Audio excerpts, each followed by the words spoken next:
శ్రోతలకు స్వాగతం. ఈరోజు మొదలుపెట్టబోతున్న నవల అందాల భామ, హాస్య నవల. రచన కురుమద్దాలి విజయలక్ష్మి గారు. ఇక నవల్లోకి వెళ్దాం, బాగా నవ్వుకుందాం. నాయనా మదన కామరాజు, నా చిట్టి తండ్రి కాముడు, తలుపు తీయరా, మీ నాన్నని నేను కోప్పడతాను కదా. తలుపు మీద అదే పనిగా బాదుతూ బామ్మగారు రకరకాలుగా పిలిచింది, బతిమిలాడింది. చివరికి ఈ వయసులో నాకు క్షోభ తప్పలేదు అంటూ మూలుగుతూ వెళ్ళి నడవలో ఉన్న పీట మీద చతికిలబడింది.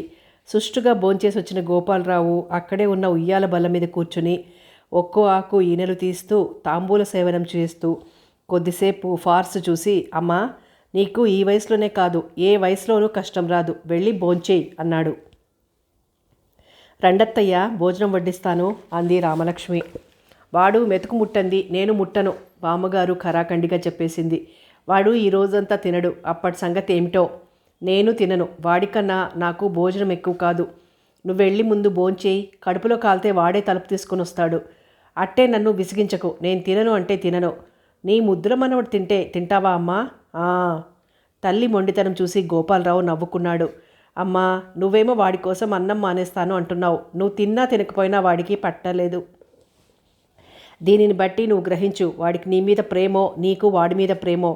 ఒరేయ్, నువ్వు మాటల గారడితో నన్ను మభ్యపెట్టకు. వాడి మనసు కసుగాయ లాంటిది. లోపల బిడ్డ ఆకలికి అల్లాడుతుంటే నీకు ఆశికాలుగా ఉంది. వాడి మనసు వెన్నముద్ద, వాడి ప్రేమ లేతరెమ్మ. వాడు బంగారు తండ్రి. వాడి ఇది ఎవరికొస్తుందిరా? నువ్వే.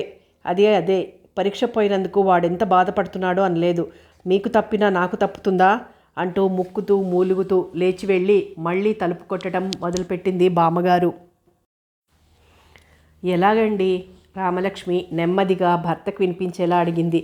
30 ఏళ్లపైన నాతో కాపురం చేశావు, అవునా? నీకెప్పుడు అన్నీ కొత్తే, ప్రతీదీ వింతే.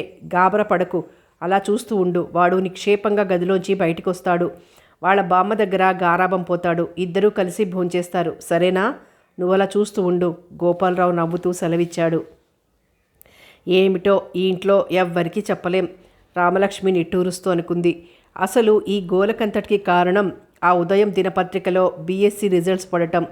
పరీక్షా ఫలితాలు అనేవి నిజంగా కొందరి ప్రాణానికి జీవన్మరణ సమస్య లాంటిదే. చదువుకునే వాళ్ల పాలిట అగ్ని పరీక్ష అంటుంది బామ్మగారు. బీఎస్సీ పరీక్ష రాశాడు మదన కామరాజు. పరీక్ష కష్టపడి బాగా రాశానని చెప్పాడు. అదేం కర్మో, పరీక్షా ఫలితాలలో నెంబర్ లేదు. పరీక్ష తన్నేస్తానని మదన కామరాజు అనుకోలేదు. ఓ పక్క బాధపడుతుంటే గోపాలరావు కోప్పడ్డాడు. మదన్కి కోపం వచ్చి, తండ్రి మాటలకి రోషం వచ్చి గదిలోకి వెళ్ళి తలుపులు బిడాయించుకున్నాడు. మనవడు ఆకలికి తాళలేడని బామ్మగారికి తెలుసు. అందుకని ఆమె ప్రాణం గిలగిలలాడుతుంది. బామ్మగారి పూర్తి పేరు బాలా త్రిపుర సుందరమ్మ. ఆ పేరు ఎవ్వరికీ తెలియదు. ఊరందరికీ బామ్మగారే ఆమె. అప్పుడప్పుడు అమాయకంగా, మరొకప్పుడు గడుసుగా గలగలా మాట్లాడుతూ, కిలకిలా నవ్వుతూ, అందరి తలలో నాలుకలా ఆమె మెలుగుతూ, చిన్నవాళ్లకు కూడా ఇష్టపడేలా ఉంటుంది.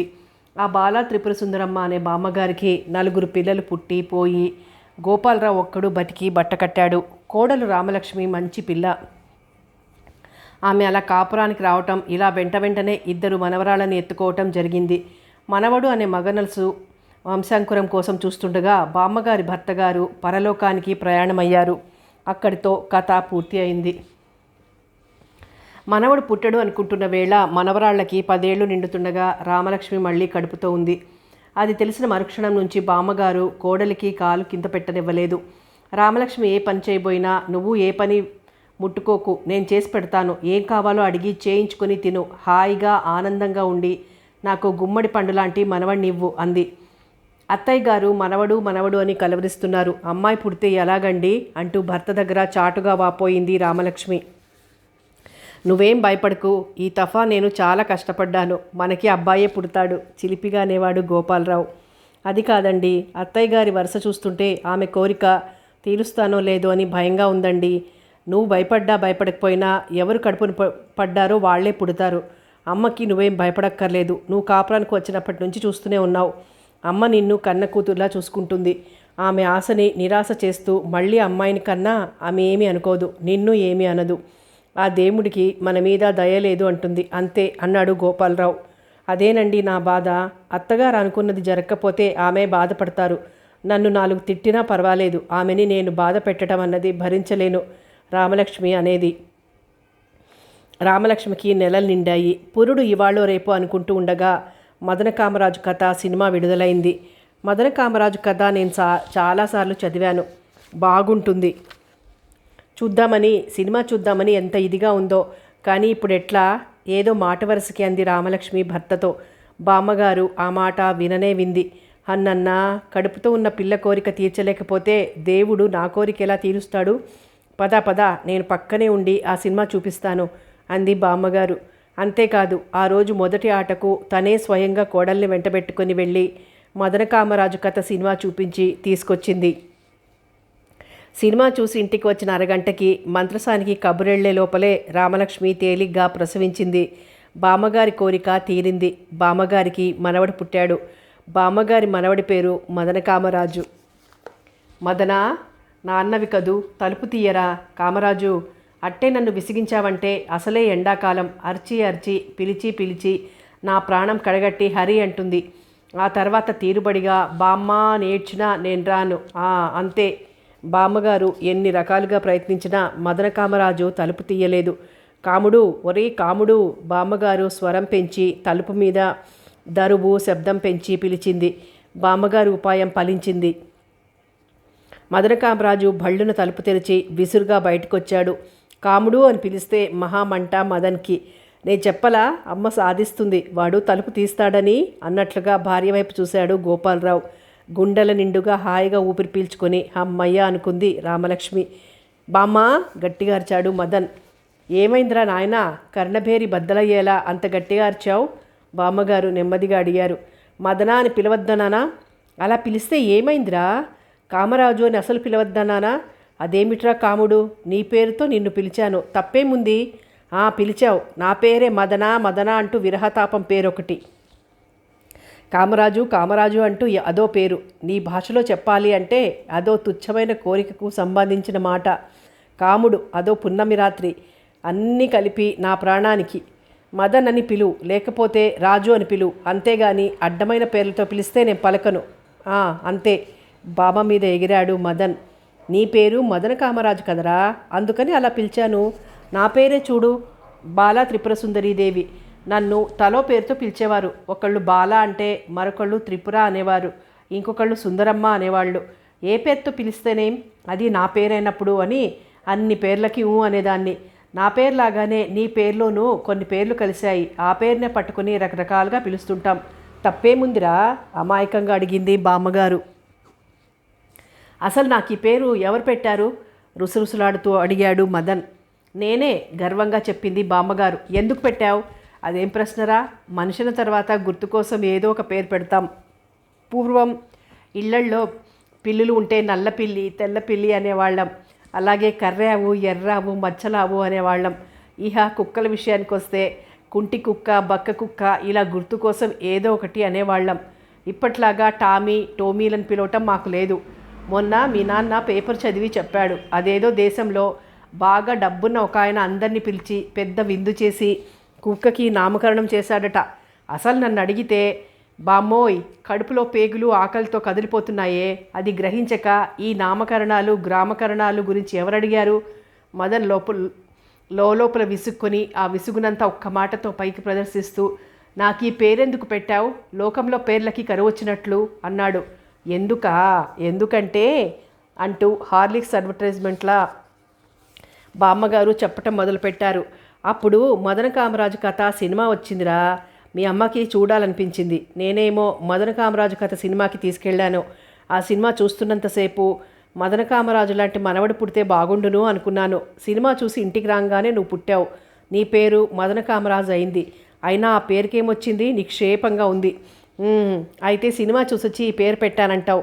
అవును, నీకు పేరు పెట్టకముందే నువ్వు ఆ సినిమా చూసున్నట్లయితే బామ్మ, ఆ సినిమా పేరు నాకు పెట్టవే అనేవాడిని. నీకు ఆ పేరు నచ్చింది, పెట్టావు. ఇప్పుడు నేను పుట్టినట్లయితే చచ్చేవాడిని. ఎందుకనరా? ఎందుకేమిటి? కత్తిపీటల రత్తయ్య, సుత్తిరాముడు, సిరిపురం సీతారాముడు, కందుల బసవయ్య, వీధికో మొగుడు, ఇలాంటి సినిమా పేర్లు తప్ప గొప్ప పేర్లు అంటూ ఏమీ లేవు. నేను పుట్టే రోజు కత్తిపీటల రత్తయ్య లేక కేడీ నెంబర్ 777 మా అమ్మ చూసి ఉన్నట్లయితే ఆ పేరే నాకు పెట్టేదానివి. ఇంకా నయం, మదన కామరాజు అని మాత్రమే పెట్టావు. ఆ సినిమాకి న్యాయం చేయాలన్నట్లు నా పేరు మదన కామరాజు కథ అని పెట్టలేదు. కథ అని పేరెట్లా పెడతాను రా? ఆ మాత్రం వివేకం నాకు లేదంటావా? బామ్మగారు విడ్డూర పడిపోతూ అంది. వీళ్ల ఫార్సు చూసి గోపాలరావు ముసిముసిగా నవ్వుకున్నాడు. బామ్మ మనవాళ్ళు ఆకలి మీద ఉన్నారు, వెళ్ళి వడ్డించు, లేకపోతే పైత్యం బాగా ప్రకోపించేటట్లుంది అన్నాడు భార్యతో. వడ్డిస్తున్నాను రండి అని చెప్పి రామలక్ష్మి లోపలికి వెళ్ళింది. నాకేం ఆకలి కావటం లేదు, ఓ పూట తినకపోతే చచ్చిపోను మదన్ బామ్మగారితో అన్నాడు. చావుమాట ఎత్తకరా నాయన, నా గుండె అసలే దడదడలాడుతుంది. ఎండాకాలం పిడికెడు మెతుకులు కడుపులోకి వెళ్ళకపోతే హరి అంటాను అంది బామ్మగారు. అనవసరంగా నన్ను పిలుస్తూ ఎవరుండమన్నారు? ఈ పాటికి భోంచేసి కూర్చోవాలి. ఈ పెద్దవాళ్ళంతా అంతే, చెప్పితే తప్పు, చెప్పకపోతే తెలియదు. ముందు నువ్వు వెళ్ళి భోంచేయి అంటూ విసుక్కున్నాడు మదన్. ఇద్దరికీ వడ్డించాను రండత్తయ్యా. వంటగదిలోంచి రామలక్ష్మి కేకేసింది. పద అంది బామ్మగారు. నేను తిన్నని చెప్పాను కదా, తినవా? అయితే నేను తినను. నేను తినకపోతే నువ్వు తిననంటావు, అంతేనా బామ్మ? అంతే. మొండితనానికి పోతే నేను మహామొండిని. బామ్మ, నీ ప్రాణం ఉసూరు పెట్టడం ఇష్టం లేక నీకోసం నేనే తగ్గాను. పద భోంచేద్దాం. బామ్మగారు చేయి పట్టుకొని వంటగది వైపు దారి తీస్తూ అన్నాడు మదన్. నా కోసం నువ్వు, నీ కోసం నేను, తప్పుతుందా? పద అంది బామ్మగారు. గోపాలరావు నవ్వుకున్నాడు. ఆ మర్నాడు అందరూ హాల్లో కూర్చున్నారు. మధ్యాహ్నం కాఫీ టిఫిన్ అయిన తర్వాత కొద్దిసేపు నలుగురు కలిసి ఏవో కబుర్లాడుకుంటారు. సాయంత్రం గోపాలరావు బయటికి వెళ్తాడు. పిచ్చి సన్యాసి ఒక్కరోజుకి ఎలా పీక్కిపోయాడో మదన్ తల నిమురుతూ అంది బామ్మగారు. నిజంగానా బామ్మ? మదనకామరాజు అడిగాడు. తెల్లారి లేచి అద్దంలో ముఖం చూసుకున్నావా? కాకపోతే గడ్డం గీసుకోలేదు. ఎందుకని? బామ్మగారు అడిగారు. పరీక్ష తన్నేసింది వీడొక్కడే కాదు కదా, గడ్డం పెరిగితే విచారణకి గుర్తుగా ఉంటుందని నెమ్మదిగా అన్నాడు గోపాలరావు. మనవడిని ఎవరెక్కిరించినా బామ్మగారికి ఒళ్ళు మండిపోతుంది. తన కొడుకయ్యేది, కోడలయ్యేది మనవడిని పల్లెత్తు మాట అననీయదు. గోపాలం, వీడసలే పరీక్ష తప్పి లోపల కుమిలిపోతుంటే మధ్యలో నీ ఇది ఏంట్రా? మన కామరాజు ఏమన్నా తెలివి తక్కువవాడా? వాడేసిన నవ్వు బొమ్మలు, కార్టూన్స్ ఎన్ని పుస్తకాల్లో పడ్డాయో నీకు తెలిసిందే కదా. కలెక్టరు కార్టూనిస్టు ఒకటా? గోపాలరావు అడిగాడు. కలెక్టర్ కన్నా కార్టూనిస్టు ఎక్కువ. బామ్మగారు ఢంకా బజాయించి మరీ చెప్పారు. కలెక్టర్ కన్నా కార్టూనిస్టు ఎక్కువ? ఎవరైనా వింటే నవ్విపోతారు. నా దగ్గరంటే అన్నావు కానీ ఇంకెవరి దగ్గర అనకమ్మా. నవ్వి ఆ తర్వాత మూర్ఛ కూడా పోతారు అన్నాడు గోపాలరావు. నవ్వుతారంటావు? బామ్మగారు అడిగారు. ఏమాత్రం ముఖమాటం లేకుండా నవ్వుతారు. నవ్వరుగాక నవ్వరు. అలా అంటే ఎలా? ఎందుకు నవ్వరో చెప్పాలి. బామ్మ ఏం చెప్తుందో అని మదనకామరాజు కూడా శ్రద్ధగా చెవి ఒగ్గాడు. కలెక్టర్కి కార్టూనిస్ట్కి తేడా కా దగ్గరే వస్తుంది. కలెక్టర్ దేముంది? కా అనే అక్షరంతో మొదలు. కార్టూనిస్ట్కి అలా కాదు. కాకు దీర్ఘమిస్తే కా రాయాలి. ఉత్త కాకన్నా కా దీర్ఘమిస్తే కా ఎక్కువ కదా, అదన్నమాట. సోదాహరణంగా తల్లి చెప్పింది విని గోపాలరావు పడి నవ్వాడు. నవ్వి నీ మనవడికి నీ పోలికే వచ్చింది, అందుకే కలెక్టర్ కాకుండా కార్టూనిస్టుగా మిగిలిపోయాడు అన్నాడు. మదనకామరాజుకి ఒళ్ళు మండింది. తను కలెక్టర్ అయితే చూడాలని నాన్నకుంది. తనకి ఉంది ఒక కోరిక, అది నాన్న తీర్చగలడా? ఆ మాట అడిగితే నువ్వేమన్నా అనుకోరా గోపాలం, వాడు నా మనవడు, వాడికి నా పోలికొచ్చింది. వాడి బుర్ర ఏమీ తక్కువది కాదు. 10th పాస్ అయ్యాడా లేదా? ఇంటర్ పాస్ అయ్యాడా లేదా? ఇప్పుడు ఇది కూడా కిందటేడు ఆ కిందటేడు పాస్ అయ్యాడు కదా. ఎటొచ్చి ఆ దిక్కుమాలిన మిషన్ బొమ్మలతో పేపర్లు దిద్దిస్తున్నారు. వాటికి ఏమన్నా ప్రాణమా పాడా? బామ్మగారు అంటుంటే గోపాలరావు కల్పించుకొని మిషన్ బొమ్మ అదేమిటి అన్నాడు. కంప్యూటర్ నెమ్మదిగా గొణిగినట్లు చెప్పాడు మదన్. నీ మనవడు బాగా చదివాడు అని నీ నమ్మకం. పాపం కంప్యూటర్కి మెదడులేక తప్పించాడు, అంతేనా? గోపాలరావు అడిగాడు. ముమ్మాటికి అంతే. మరి తతిమ్మ వాళ్ళు ఎలా పాస్ అయ్యారంటావు? సీతారామయ్య కొడుకు పండరి ఉత్త మొద్దు దద్దమ్మ, వాడే పాస్ కాగలేంది. ప్రైవేటు ఉన్న వీడు పాస్ కావటానికి కష్టమైందా? ఆడలేక మధ్యలో ఓడనట్లు కంప్యూటర్ మీద పడితే ఎలా? మా చక్కని మాట సెలవిచ్చావు అంది బామ్మగారు. బామ్మ అంత మాట అనేసరికి మదనకామరాజు ముఖం పైసా అంత అయింది. గోపాలరావు ముఖం చింకి చాటంత అయింది. మా చక్కని మాట సెలవిచ్చావని బామ్మగారు క్షణకాలం ఆగి, ఎలాగైనా అనుభవం కదా అంది. అంతటితో ఊరుకోకుండా, గోపాలం గుర్తుందా, ఓసారి ఎన్నికల్లో నిలబడ్డావు, నువ్వు ఓడిపోయావు. నీ ఎదురుగా నుంచి నా చలమయ్య బోలెడు ఓటర్లతో గెలిచాడు. అప్పుడు నువ్వేమన్నావు? న్యాయంగా అయితే నేనే గెలిచేవాడిని, వాడు రిగ్గింగ్ చేశాడు అన్నావు. ఆ రిగ్గింగో బొగ్గింగో ముందే నువ్వు చేయవచ్చు కదా, మరి చేసావా? నువ్వు ఈ ఊరికి ఎమ్మెల్యేవి, అయితే మావాడు ఎమ్మెల్యే అని చెప్పుకోవాలని నేను ఎంత అదయ్యాను అవగలిగావా? మనకి ఎంత ప్రాప్తమో అంతేనే నాయన, నిట్టూరుస్తూ అంది. ఇప్పుడు గోపాలరావు ముఖం పైసంతైంది. ఇలాగే మాట్లాడు, వాడు పూర్తిగా చెడిపోతాడు రుసరుసలాడుతూ అన్నాడు. ఇప్పుడు మదనకామరాజు ముఖం చింకి చాటంతగా అయింది. నీ బుర్ర వేరు బామ్మోయ్, నీలాంటి దాన్ని ముఖ్యమంత్రినిగా చేస్తే 3 లోకాలు ఏలేస్తావు అనుకున్నాడు. రామలక్ష్మికి కూడా కాస్త కోపం వచ్చింది. నా బిడ్డ బంగారం, వాడేం చెడిపోడు, ఆఖరికి సిగరెట్ కూడా తాగడు, పక్కవాడు తాగినా భరించలేక ముక్కు మూసుకుంటాడు అంది. మెజార్టీ మీది, గోపాలరావు తగ్గిపోతూ అన్నాడు. ఇంకెప్పుడు నా మనవడిని ఏమీ అనకు, బామ్మగారు గట్టి వార్నింగ్ లాంటిది ఇచ్చింది. నువ్వు అలా వాడిని వెనకేసుకురా, ఎందుకు పనికిరాడు. ఈ మాట పైకనే ధైర్యం లేక లోపల అనుకున్నాడు గోపాలరావు. బిడ్డ తనకన్నా పై పొజిషన్లో ఉండాలని ప్రతి తండ్రి అనుకున్నట్లే గోపాలరావు అనుకుంటున్నాడు. అందులో తప్పులేదు. తను ఎమ్మెల్యే కావాలనుకున్నాడు, కాలేకపోయాడు. చిలుం వదిలి ఛీద్రం పట్టుకున్నట్లయింది. కొడుకు కలెక్టర్ కావాలంటే చక్కటి మార్కులతో ఫస్ట్ క్లాస్లో పాస్ అవుతూ పైకి చదవాలి.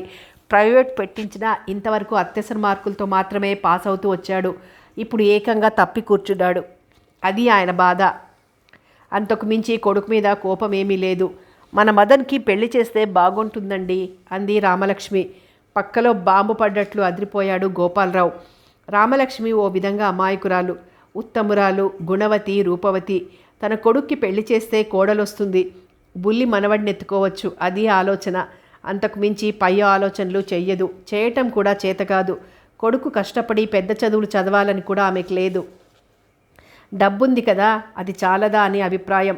ఏమిటి పెళ్ళా? గోపాలరావు అయోమయంగా అడిగాడు. కోడలి పిల్ల మంచి సలహా ఇచ్చిందిరా అబ్బాయి, వీడికి పెళ్లి చేస్తే ముదిమనవాడిని కూడా ఎత్తుకోవచ్చు నేను, బామ్మగారు ఆనందపడిపోతూ అంది. మదనకామరాజు ఇలాంటి విషయాలలో తలదూర్చదలుచుకోలేదు. అందుకని గోళ్లు కొరుక్కుంటూ ఉండిపోయాడు. నువ్వు మనవడి కొడుకుని ఎత్తుకుందామని ఉబలాట పడుతున్నావు, బాగానే ఉందమ్మా, కానీ వీడికి పిల్లని చూడటం ఎలా? ఏం చూసి? కొడుకు తప్పాడన్న బాధ మనసులో ముల్లులా గుచ్చుకుంటుంటే గోపాలరావు రవంత వ్యంగ్యంగా అన్నాడు. నువ్వు పిల్లని చూడటం ఏమిట్రా గోపాలం? మా అబ్బాయికి పెళ్లి చేద్దామనుకుంటున్నాను అని ఒక్క మాట లోకం మీద వదిలి చూడు. ఆడపిల్ల తల్లిదండ్రులు ఇంటికి వచ్చేస్తారు తూడీలుగా.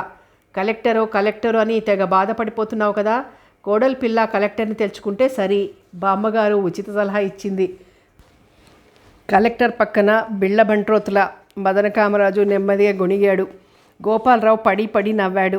నవ్వి కాసేపటికి బలవంతాన నవ్వాపుకొని, ఇవాళ అది చేసిన పదార్థాలు బాగుండి అన్నం ఎక్కువ తిన్నాను, భుక్తాయాసంతో చస్తుంటే పొట్ట పగిలేలా నీ జోకులు, పొట్టలో నొప్పి పుట్టి చచ్చిపోతున్నాను. కలెక్టరమ్మ వచ్చి వీడిని పెళ్లి చేసుకుంటుందే అమ్మా, ఈ మాట ఇక్కడంటే అన్నావు కానీ ఇంకెవరి ముందు అనకు, నవ్విపోతారు అన్నాడు. ఎందుకు నవ్విపోతారు? కలెక్టరమ్మ అంటే ఎక్కడి నుంచైనా దిగి వచ్చిన దేవత. ఒక ఆడదానికి మొగుడు మగాడై ఉండాలి, అంతేనా? నా మనవడికి రూపం తక్కువ, గుణం తక్కువ, బంగారు నాయన అంటూ బామ్మగారు మనవడి బుగ్గలు నిమిరింది. అలా చేయకే బామ్మ, నాకు అసలే కితకితలు ఎక్కువ అన్నాడు మదనకామరాజు.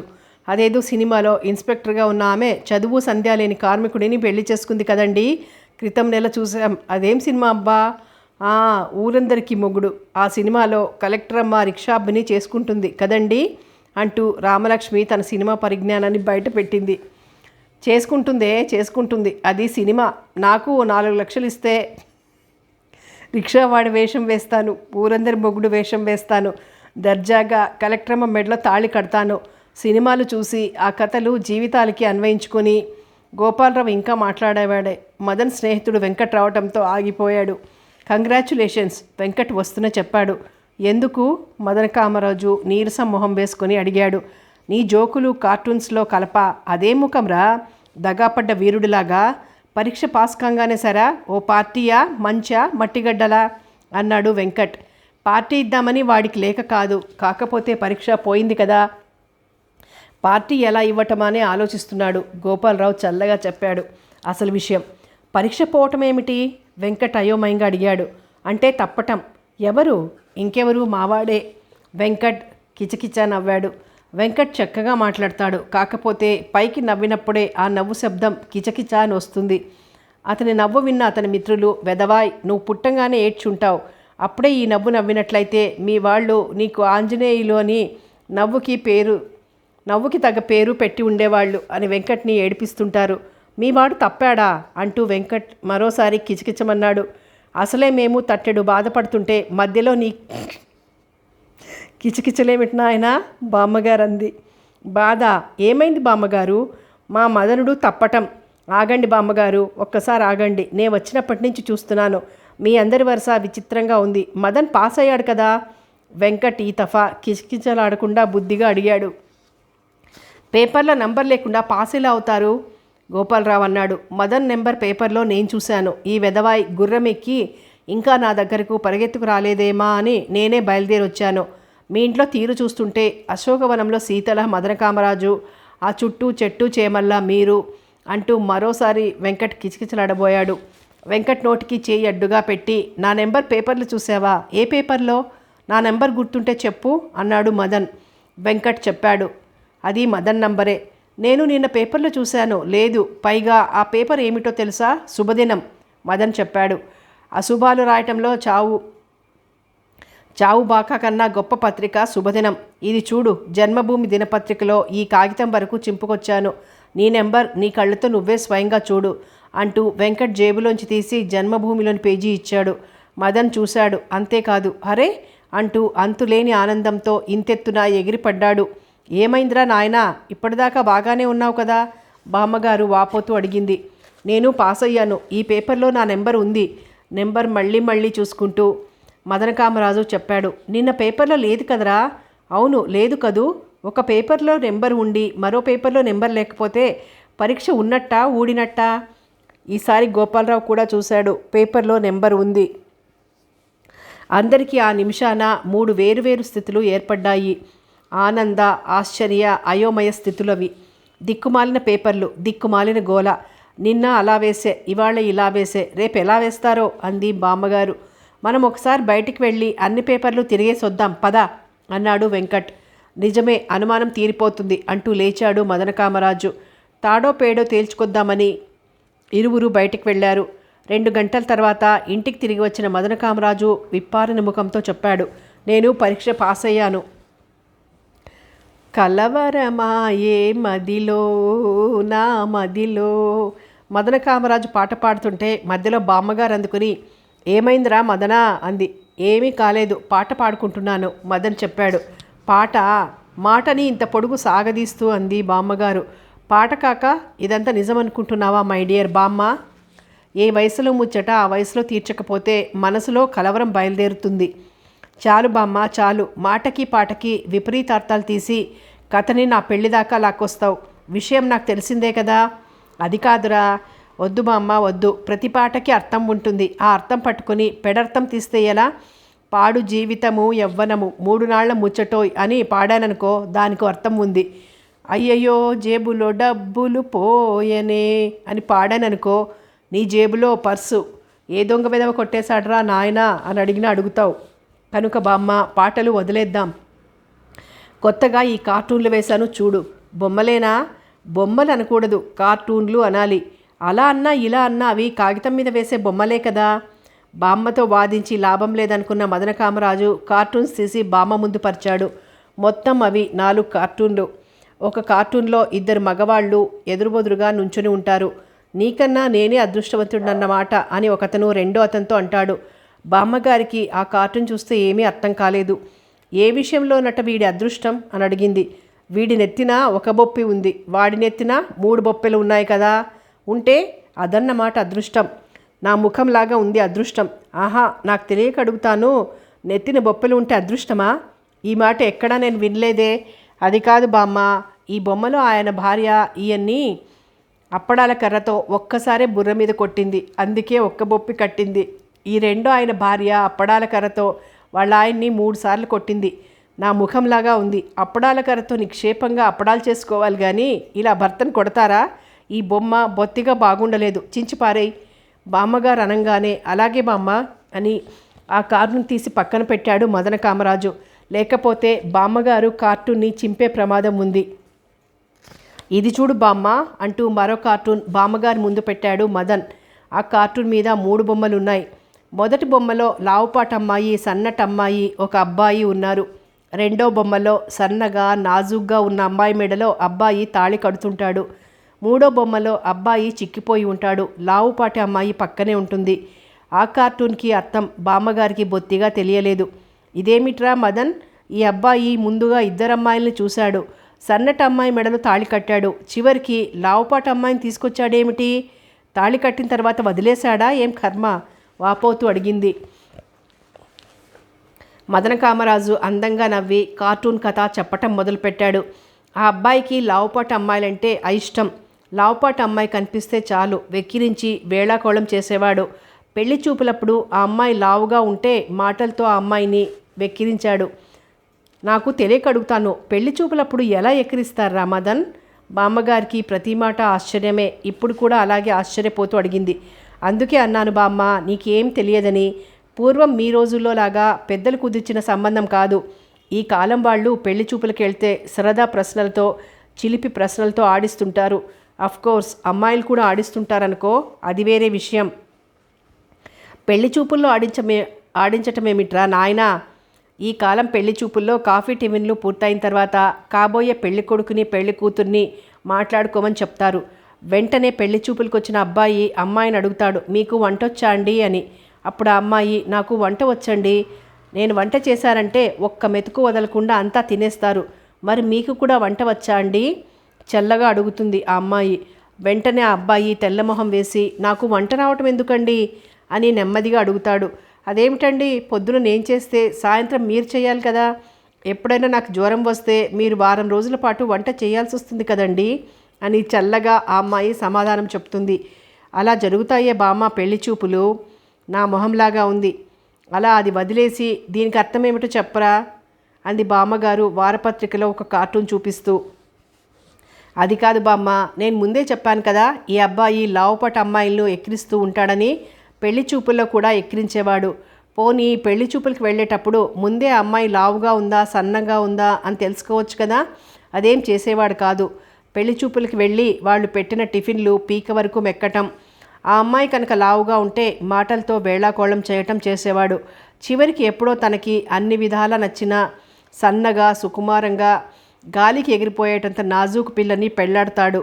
పెళ్ళైన తర్వాత ఓ పిల్లాడో పుడతారు. ఆ అమ్మాయి రోజు రోజుకి లావు పెరగటం మొదలుపెట్టి రోడ్డు రోలర్గా తయారవుతుంది. అసలే సన్నగా ఉన్న ఇతను పెళ్ళాం లావు ఎక్కువవుతున్న కొద్దీ తను మరింత తరిగిపోతాడు. ఇప్పుడు వాళ్ళిద్దరూ ఎలా ఉంటారంటే, భార్య 5 కిలోల గుమ్మడికాయ అంత లావుగా, భర్త ₹1 వచ్చే ములక్కాడలాగా ఉంటారన్నమాట. ఆ పరిస్థితుల్లో భార్యను వదులుకోలేక భరించలేక అతను నెత్తిన చేతుల్లో పెట్టుకుని కూర్చుంటాడు.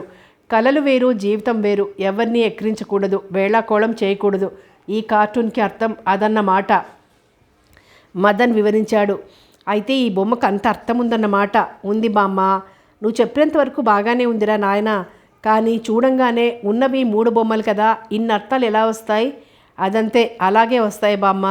కార్టూన్లు చూసేవారు బొమ్మను చూసి కథను అల్లుకుపోతారు. ఏమిటో మాయదారి గోల. ఒక్కోదానికి ఇంతంత అర్థాలు ఉంటాయని నాకు తెలిసి చావదు. సరే, నాకు తెలిసి చావనివి చాలా ఉన్నాయి. దానికి జవాబు చెప్పరా మదన్? దానికైనా దేనికైనా సమాధానం చెప్పడానికి రెడీగా ఉన్నాను బామ్మ. అడిగేస్తున్నాను. అడిగేయి బామ్మ ధీమాగా అన్నాడు మదన్. ఇంతకీ నీకు లావుపాటి అమ్మాయిని పెళ్ళాడటం ఇష్టమా, సన్నగా ఉన్న అమ్మాయిని పెళ్ళాడటం ఇష్టమా? చంపావు పో బామ్మ. నేను నీకేం అపకారం చేశాను చెప్పు. అపకారమా? అపకారం ఏమిట్రా నాయనా? మరి ఎప్పుడు నా పెళ్లి సంగతి ఎత్తుతావు దేనికి? అదేమిట్రా, నీకు పెళ్ళైతే నీ కడుపున ఒక కాయ కాస్తే చూద్దామనుకుంటున్నాను రా. నా ముచ్చట నీకు పట్టలేదు కదా.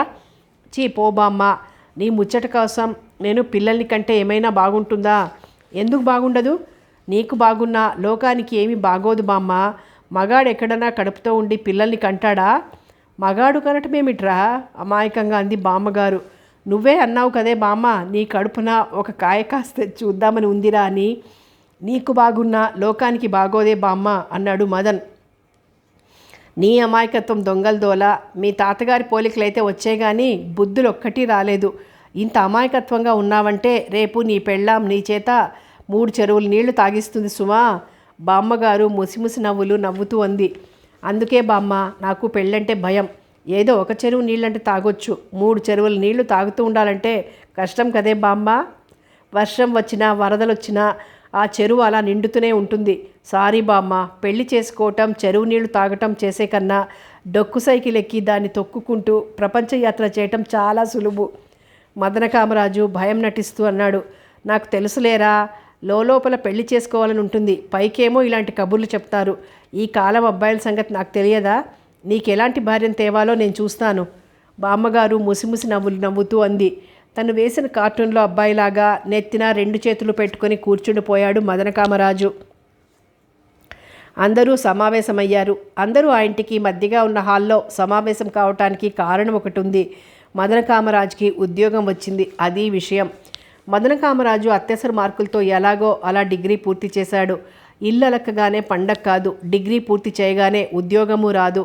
ఉత్తర దక్షిణాలతో పని లేకుండా మదనకామరాజు డిగ్రీ పూర్తి కాగానే చదువుకి రామ్ పాడి అడ్డమైన ఉద్యోగాలకి అప్లికేషన్లు పడేయటం మొదలుపెట్టాడు.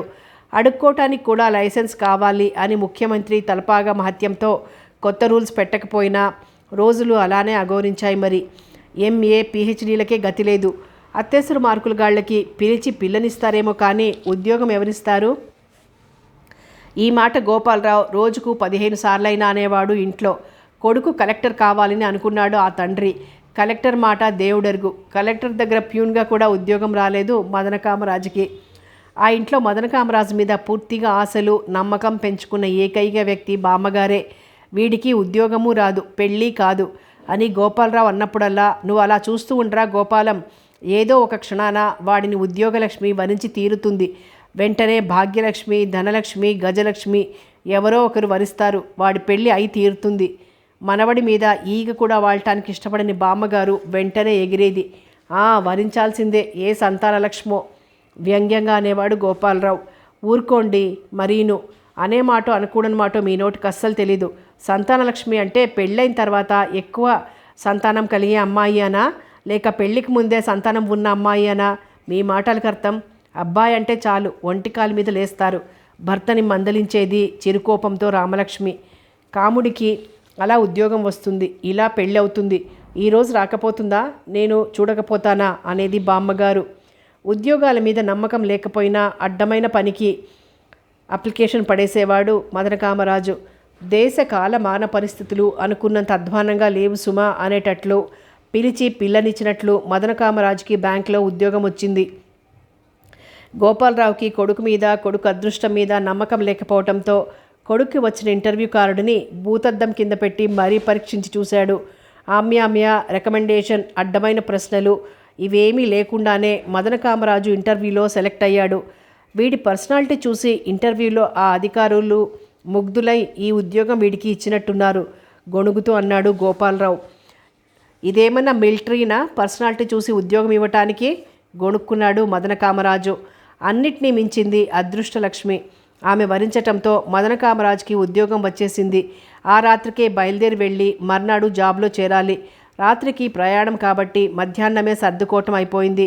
భోజనాలు అవగానే అందరూ హాల్లో సమావేశమయ్యారు. జాగ్రత్తరా కాముడు అంది బామ్మగారు. తెల్లవారు లేచిన తర్వాత ఈ మాటను వెయ్యోసారో అని ఉంటుంది బామ్మగారు. మనవడు ఉద్యోగంలో చేరటానికి వెడుతూ ఉంటే ఆవిడకి ఆడపిల్లని అత్తవారింటికి పంపిస్తున్నంత ఇదిగా ఉంది. ఆవిడ అలా అన్నప్పుడల్లా నాకేం పర్వాలేదే బామ్మ అని అంటూనే ఉన్నాడు మదనకామరాజు. అందరూ కూర్చున్న తర్వాత మరోసారి బామ్మగారు ఈ మాట అనేసరికి, నీకేం భయం లేదే బామ్మ, నేనొక్కడిని అన్నీ చూసుకోగలను అంటూ అభయమిచ్చాడు మదనకామరాజు.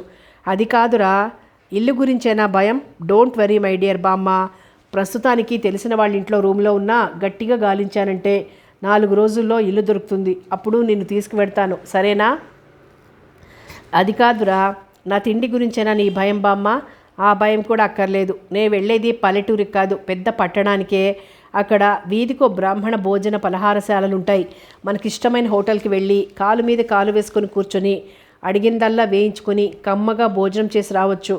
ఆడపిల్లని అత్తవారింటికి పంపిస్తున్నట్లు అమ్మ నవకాయ పిండి వంటలు చేసి ఇచ్చింది. అరిసెలు, సున్నుండలు, లడ్లు, లస్కోరా, సగం లగేజీ పిండి వంటలతోనే సరిపోయాయి. ఎవరైనా చూస్తే నన్ను తిండిపోతు కింద జమ కడతారు. అది కాదురా బామ్మ, మాటకు ముందు అది కాదురా అనకు. నువ్వేం చెప్పదలుచుకున్నావో మొత్తం చెప్పేయి మదనకామరాజు రవంత హుషారుగా అన్నాడు. నా బాధ నీకు అర్థం కాదులేరా మదన. నీ బాధ నాకు తెలిసే బామ్మ. నన్ను విడిచి ఉండలేక బాధపడుతున్నావు. తిండి తిప్పలు సరిగ్గా ఉంటాయో ఉండవో అని మరో బాధ. అవునా? అవుననుకో. ఇదేది కానీ మరో బాధ ఉందిరా. మరో బాధ? అవునరా, మరో బాధే. చెప్పేయి బామ్మ, అదేమిటో తీర్చి పారేస్తాను ఒక్క క్షణంలో. నువ్వు బాధపడితే నేను చూడనే లేను. నిజంగా తీరుస్తావా? బామ్మగారి మొహం వెలిగిపోతుంటే అడిగింది ఆనందంగా. నా చేతిలో ఉన్నదైతే నిజంగా తీరుస్తాను. అదేమిటో చెప్పవే బామ్మ. నీ చేతిలో ఉన్నదే అయితే ఆలస్యం ఎందుకు? చెప్పు బామ్మ. పెద్దదాన్ని అయిపోయాను. నేను ఇంకా ఎన్నాళ్ళు ఉంటానురా కాముడు. ఉద్యోగం కూడా వచ్చేసింది. పెళ్ళి కూడా చేసేశానంటే నిశ్చింతగా హరి అంటాను. బామ్మగారు తన కోరిక వెళ్ళబుచ్చారు. హరి హరి అని నువ్వు హరి అంటానికే ఉంటావే బామ్మ. నేను పెళ్లి చేసుకోవటం అయితే నేను ఈ జన్మలో పెళ్ళే చేసుకోను. నా పెళ్లి కన్నా నా బామ్మ ఆయుష్యే ముఖ్యం నాకు. మదన కామరాజు ఆ మాట అనగానే బామ్మగారు ఆనందం పట్టలేక చెట్టంత మనవడిని సందిట్లోకి తీసుకుని నుదుటి మీద ఆప్యాయంగా ముద్దు పెట్టుకుంది. వెర్రి నాగన్న, నేనంటే ఎంత ప్రేమరా నీకు అంది మురిసిపోతూ. బామ్మ చేసిన పనికి సిగ్గుగా 3 మెలికలు తిరిగాడు మదన కామరాజు. చూడు బామ్మ, ఇప్పుడే చెప్తున్నాను. రేపు ఇల్లు దొరకంగానే నిన్ను తీసుకువెళ్తా కదా. అప్పుడు ఆ ఇంట్లో మనిద్దరమే ఉన్నా ఇరుగు పొరుగు అంటూ ఉంటారు కదా, వాళ్ళందరి ఎదుట నన్నింత గారాభంగా చూస్తే వాళ్ళందరూ కలిసి నన్నొక బుద్ధావతారం అనుకుంటారు. కాముడు, కాకరకాయ అనే పేర్లతో పిలిచావనుకో, నాకు వాళ్ళు ఇంకో పేర్లు తగిలిస్తారు. అందుకని రిజర్వ్డ్గా ఉండటం నేర్చుకో బామ్మ. ఇక నుంచి నన్ను మదన్ అని కానీ రాజు అని కానీ పిలువు. చూసేవాళ్ళకి వినేవాళ్ళకి అందరికీ బాగుంటుంది అన్నాడు మదన కామరాజు. కామరాజు అని పిలిస్తే కరక్కాయ తింటున్నట్లుంటుందా? గోపాలరావు చిరునవ్వుతో అడిగాడు. తండ్రి ముందు ఎక్కువ మాట్లాడాడు కాబట్టి నవ్వి ఊరుకున్నాడు మదన కామరాజు. నేను చేసిన పిండి వంటలు దాచుకుని తిను. అయిపోగానే ఉత్తరం రాయ్. మళ్ళీ చేసి మీ నాన్న చేతికి ఇచ్చి పంపిస్తాను రామలక్ష్మి అంది. తల్లితో వాదిస్తే తల్లి బాధపడుతుందని. అమ్మా, నువ్వు చేసి ఇచ్చే పిండి వంటలు ముప్పొద్దులా తిన్నా సరిగ్గా 30 రోజులు వస్తాయి అని మనసులో అనుకుని పైకి మాత్రం వెంటనే ఉత్తరం రాస్తాను అన్నాడు మదన్ అమ్మతో. ఈసారి కజ్జికాయలు, కారం బూందీ కూడా పంపించు అన్నాడు మదన్. అవి కూడా ఇప్పుడే చేసిద్దామనుకున్నాను రా మదన్, టైం సరిపోలేదు. పోనీ ఇప్పుడు చెయ్యనా? ఇప్పుడు మొదలు పెడితే సాయంత్రం లోపల కాకపోవు రామలక్ష్మి అంది ప్రేమగా. హతోస్మి అనుకున్నాడు మదన్. ఇప్పుడు చేసిచ్చినవి చాలే. అజీర్తి చేస్తే ఆముదమే తాగాలో ఆవు పెట్టిన కూరే తినాలో తెలియక అర్భకుడు వాడు. గోపాలరావు అన్నాడు. నేనేమీ అర్భకుడిని కాను చిరుకోపంతో అన్నాడు మదన్. ఉద్యోగం దొరికినంత తేలిగ్గా పెళ్లి కూతురు కూడా దొరికితే నీ పెళ్లి చేద్దున్రా కాముడు అంది బామ్మగారు. నేను హాయిగా ఉండటం నీకు ఇష్టం లేదా బామ్మ?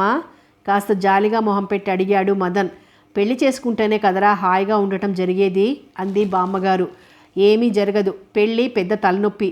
ఇప్పుడు హాయిగా తిని తిరుగుతున్నాను. పెళ్లి చేసుకుంటే మగవాడికి స్వేచ్ఛ, స్వాతంత్రాలు హరించుకుపోతాయి. ఆ చేసుకున్న దానికి వంకాయ కూర ఇష్టమైతే వంకాయ కూరే తినాలి. టెంకాయ పచ్చడి ఇష్టమైతే టెంకాయ పచ్చడే తినాలి. ఇది నాకు సహించి చావదే భార్యామణి అంటే, నాకు సహించినప్పుడు నీకెందుకు సహించదు? నా నోరు ఒకటి నీ నోరు ఒకటినా? సహించడం లేదు అనే వంకతో కావాలని నన్ను ఏడిపించడం తప్ప అని గుడ్డలు జాడించినట్లు జాడించి బూజు దులిపినట్లు దులిపి పారేసి మంచం ఎక్కి మూడంక వేసి మూతి బిగించుకొని ముచ్చటగా పడుకుంటుంది కదూ. 3 గంటలు బ్రతిమలాడితే కానీ మంచం దిగదు. అప్పుడైనా భర్తను అర్థం చేసుకుంటుందా? చస్తే అర్థం చేసుకోదు. మళ్ళీ ఆ టెంకాయ పచ్చడే గతి. తింటే వాంతి, తినకపోతే కోపం వికారంగా మొహం పెట్టి చెప్పాడు మదన కామరాజు. ఇదంతా నీకెలా తెలుసురా మదన? ఆశ్చర్యపోతూ అడిగింది బామ్మగారు. వారానికి 4 తెలుగు సినిమాలు చూస్తుంటాడు కదా, ఆ అనుభవంలే గోపాలరావు అన్నాడు. బాగుందిరా అబ్బాయి. పుస్తకాలు చదివి సినిమాలు చూసి పెళ్లి చేసుకోనంటే ఈ దేశంలో 99 మంది ఆడపిల్లలకి పెళ్ళే కాదు, మొగుడే దొరకడు. గోపాలం, ఇక మనకు ఆలస్యం చేయకూడదు. వీడు పెళ్లి చేసుకోను అంటున్నాడంటే అర్థం పెళ్లి చేసుకోవాలని ఉంది అని అన్నమాట. ఆ మాట చెప్పడానికి సిగ్గుపడుతున్నాడు. నువ్వు చూసావా? సరే, లేకపోతే నేనే చూస్తాను. ప్రస్తుతానికి పెళ్లి మాటలు తప్పిపోతాయి కదా అని నన్ను 4 రోజులు ఉద్యోగం చేయని, ఆ తర్వాత సంబంధాలేవో నువ్వే చూద్దువు గాని బామ్మ అన్నాడు మదన్. మనవడు ఆ మాట అనగానే బామ్మగారు సంతోషం పట్టలేకపోయారు. నీ మనసు నాకు తెలుసురా మదన. నీకు తగ్గ పిల్లని నేను చూస్తాను కదా. అక్కడ ఇల్లు దొరకంగానే నన్ను తీసుకువెళ్ళు. ఇరుగు పొరుగు అమ్మలను పట్టుకొని మంచి పిల్లలు ఎక్కడున్నారో వాకప్ చేసి పట్టుకుంటాను అన్నారు. ఈ మాటల్ని ఇంతటితో ఆపు చేయకపోతే ఈ సాయంత్రం లోపలే బామ్మ ఈ ఊళ్ళోనే ఎవరినో తీసుకొచ్చి అర్జెంటుగా పెళ్లి చేసి నాతో పంపించడం ఖాయం. బామ్మ దృష్టిలో ఒక విషయం పడ్డది అంటే 5 నిమిషాల్లో అటో ఇటో తేలిపోవాలి అనే రకం అనుకున్న మదనకామరాజు అర్జెంటుగా ప్లేట్ ఫిరాయించాడు. బామ్మ, నిన్ను విడిచిపెట్టి వెళ్ళాలంటే నాకు చాలా బాధగా ఉందే. నీ పక్క మంచం మీదనే కదే నేను పడుకోవటం. నీతో కబుర్లు చెప్పకపోతే అసలు నిద్ర పట్టదు, మహా బాధపడిపోతూ అన్నాడు మదన్. నాకు అంతేరా మదన, నువ్వు ఉద్యోగానికి వెడుతూ ఉంటే ఆడపిల్లను అత్తవారింటికి పంపిస్తున్నట్లుగా ఉంది. బామ్మగారు చాలా బాధపడుతోంది. అమ్మా, వాడు నీ దగ్గర వేషాలు వేస్తుంటాడు. మనం దగ్గర లేకపోయినా తిని తిరిగి హాయిగా నిద్రపోతాడు. నువ్వేం బాధపడకు అన్నాడు గోపాలరావు. అవేం మాటలండి అంది రామలక్ష్మి. ఉన్న మాటలని కొన్ని ఉంటాయిలే నవ్వుతూ అన్నాడు గోపాలరావు. మదనకామరాజుకి ఉద్యోగం వచ్చి ఉద్యోగంలో జాయిన్ అవటానికి పట్నం పెడుతున్న సందర్భంలో నలుగురు కూర్చుని ఆనందంగా కబుర్లు చెప్పుకున్నారు. ఆ సాయంత్రం దాకా వారి నోళ్ళు మూతలు పడలేదు. మదనకామరాజుకి ఉద్యోగం రావటం ఆ ఇంటికి పండగ వచ్చినట్లయింది. మదనకామరాజు రాత్రి ఊరికి బయలుదేరి వెళ్లే వరకు ఆ ఇల్లు కళకళలాడుతూనే ఉంది. అమ్మో అమ్మో, అంత కష్టపడ్డావన్నమాట. బామ్మగారు తెగ బాధపడిపోతోంది. కష్టం అంటే అంతా ఇంత కాదే బామ్మ. ఆడపిల్ల పెళ్లికి ఆడపిల్ల తండ్రి సంబంధాల కోసం చెప్పులు అరిగేలా తిరుగుతాడని అంటారు. చెప్పులు అరిగేలాగా అంటే ఒక చెప్పుల జతే అనే కదా అర్థం.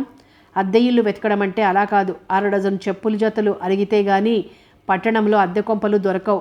నా లెదర్ బూట్లు, అంబాసిడర్ బూట్లు, హవాయి చెప్పులు, బాటా స్లిప్పర్స్ ఇన్ని అరిగిన తర్వాత నాకంటూ ఒక కొంప దొరికింది.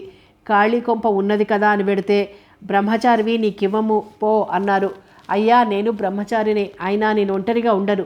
నాకు తోడుగా మా బామ్మ ఉంటుంది అని చెప్పిన తర్వాత ఇప్పుడు నేను తీసుకునే ఈ కొంప అయినా దొరికింది కనుక మై డియర్ బామ్మ, రేపే నువ్వు నాతో వచ్చేయాలి అన్నాడు మదనకామరాజు. నాకేమున్నాయిరా, సంచీడు బట్టలు కూడా లేవు. నాకంటూ నేనేమీ సర్దుకోనక్కర్లేదు కదా. 2 నెలలుగా నీకు ఇల్లు దొరకలేదని నువ్వు ఉత్తరాలు రాస్తుంటే నా ప్రాణం ఎంత విలవిలలాడిందో చెప్పలేను. ఉండటానికి కొంపే దొరక నా ఊళ్ళో ఉద్యోగం చేయటం దేనికి? ఉద్యోగం మానేసి రమ్మని మీ నాన్నని ఉత్తరం రాయమంటే మీ నాన్నేమో నా మీద ఇంతెత్తున ఎగరటం. ఇల్లు దొరక్కపోతే పేమెంట్ మీదైనా పడుకుంటాడు, అంతేగాని ఉద్యోగం మానేసి రమ్మంటూ నేను మటుకు ఉత్తరం రాయను అన్నాడు మీ నాన్న. ఇక ఇది పని కాదని ఆ 7 కొండల వాడిని వేడుకున్నాను. మళ్ళీ నా తలనీలాలు ఇస్తాను నేనా? అదేరా నేను మొక్కుకున్నది. నాకు తెలియక అడుగుతాను, ఎన్నిసార్లు మొక్కుకుంటావే బామ్మ? ఎన్నిసార్లు మొక్కుకోవటం ఏమిట్రా పిచ్చినాగన్నా? మనకు ఆపద వచ్చినప్పుడల్లా మొక్కుకుంటాం. మన కోరిక తీరాలన్నా అదే మార్గం అంది ప్రేమగా బామ్మగారు. మార్గం అదే. ఏ చిన్న విషయం వచ్చినా నా తలనీలాలు ఇస్తానని మొక్కుకుంటావు. నాకున్నది ఒక్క తలకాయ. మొక్కులు చూడబోతే 10, 11 దాటాయి. ఇంతవరకు తిరుపతి వెళ్ళడమే పడలేదు బామ్మ. ఇలా చీటికి మాటికి ఆ దేవుడికి నా తలని తాకట్టు పెట్టావంటే చూసి చూసి ఆయనకి ఒళ్ళు మండి నా తలని పూర్తిగా బోడిగుండి చేసి పారేస్తాడు. ఆ తర్వాత నువ్వు మొక్కటానికి ఒక్క వెంట్రుక కూడా ఉండదు నా తల మీద. ఆపద వచ్చినప్పుడల్లా 5 రూపాయల నోటు హుండీలో వేస్తాననో 5 కొబ్బరికాయలు కొడతాననో మొక్కుకోక ఈ శిరోముండన కార్యక్రమం ఏమిటే బామ్మ? అయినా నాకు తెలియక అడుగుతాను, ఆ 7 కొండల వాడికి భక్తుల మీద కచ్చ అనుకుంటాను. ఉన్న జుట్టుని ఊడగొట్టి పంపిస్తుంటాడేమిటి? అపచారం రా మదన. ఆయనకి కోపం తెప్పించే మాటలనకు. 6 చెప్పుల జతలు అరిగినా నీకు ఇల్లు దొరకలేదు. అదే నీ తల నీలాలిస్తానని మొక్కుకున్నానో లేదో ఇలా ఇల్లు దొరికేసింది. మరొక్క మాట ఎక్కువ మాట్లాడితే మరోసారి నీ తల నీలాలిస్తానని అనవలసి వస్తుంది సుమా. బామ్మోయ్, నన్ను చంపకు లబలబలాడుతూ అన్నాడు మదన్. నిన్నెందుకు చంపుతాన్రా పిచ్చి సన్నాసి అంటూ అభయమిచ్చింది బామ్మగారు. ఈ బామ్మకి ఏం పనిలేదు. కాస్త కష్టం కలగంగానే వెంటనే 7 కొండలవాడు, ఆ వెంటనే నా తలకాయ బామ్మ కళ్ళ ముందు ప్రత్యక్షమవుతుంటాయి. ఇది నా తలరాత నిట్టూరుస్తూ అనుకున్నాడు మదన్. శని ఆదివారాలు కలిసి వచ్చేలా వస్తూ సోమవారం కూడా సెలవు పారేసి బామ్మని తీసుకెళ్ళటానికి వచ్చాడు మదనకామరాజు. హోటల్ కూడు ఒంటికి సరిపడలేదు. పరాయి కొంపలో ఉండడానికి మనసుకి కష్టంగా ఉండేది. అద్దె ఇల్లు కోసం వెతికి వెతికి వేసారగా 2 నెలల 10 రోజులకి ఒక ఇల్లు కుదిరింది. తనకి తోడుగా బామ్మ ఉంటుందని చెప్పిన తర్వాతనే ఇల్లు దొరికింది. అందుకని అర్జెంటుగా బామ్మని తీసుకువెళ్ళటానికి వచ్చాడు మదనకామరాజు. అద్దె ఇల్లు వెతకటానికి తనెంత కష్టపడ్డది చెప్తుంటే, నీ తలనీలాలు ఇస్తానని మొదట్లోనే మొక్కుకున్నట్లయితే అద్దె ఇల్లు మొదట్లోనే దొరికేది అని ఒక్క ముక్కలో తేల్చిపారేసింది బామ్మ. అది జరిగింది. ఇంటి వసతి అది బాగుంటుందిరా మదన్ అంతదాకా మౌనంగా ఉన్న రాజ్యలక్ష్మి కల్పించుకొని అడిగింది. అమ్మా, మన ఇల్లులాగా అన్ని వసతులతో అక్కడ ఇళ్ళు దొరకవు. అద్దె ఇల్లు అద్దె ఇల్లే, సొంత ఇల్లు సొంత ఇల్లే. ఉన్నంతలో మంచి ఇల్లే తీసుకున్నాను. 2 గదులు, చిన్న వరండా, పంపు, బావి అన్నీ ఉన్నాయి. ఉండేది బామ్మ నేనే కదా, మదన్ చెప్పాడు. బయటికి వెళ్ళిన గోపాలరావు అప్పుడే వచ్చాడు. ఇందాక బయటికి వెళ్తూ విషయాలేవీ తెలుసుకోలేదు. అక్కడ విషయాలన్నీ వివరంగా చెప్పరా? కుర్చీలో వాళ్ళతో అడిగాడు గోపాలరావు. మరోసారి మదన కామరాజు మొదటి నుండి చెప్పుకొచ్చాడు. అయితే అక్కడ కూడా మీ బామ్మ పేరు పనిచేసిందన్నమాట. బామ్మ పేరు పనిచేయడం ఏమిటి? మీ బామ్మ పేరు చెప్తేనే కదోయ్ నీకొక ఇల్లు దొరికింది. ఒంటరి మగవాళ్ళు ఉండటానికి ఇల్లు ఇవ్వరన్నావు కదా అన్నాడు గోపాలరావు. బామ్మ నా ప్రాణానికి ప్రైమ్ మినిస్టర్ లాంటిది నవ్వుతూ అన్నాడు మదన్. ఏమిటో పిచ్చి సన్యాసి, నా పేరు ఎత్తితే చాలు పెద్ద పెద్ద వాళ్ళతో పోలుస్తాడు. నేనంటే ఎంత గౌరవమో ఎంత ఇదో మురిసిపోతూ అంది బామ్మగారు. కథ కొనసాగుతుంది.